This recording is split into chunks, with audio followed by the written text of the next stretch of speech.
ikaw yung class. Yang hindi ko yung class. English ka ba?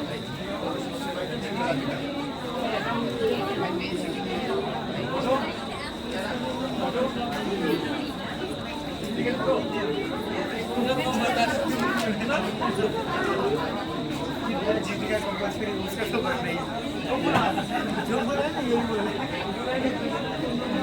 Hindi akin na, di ba rin?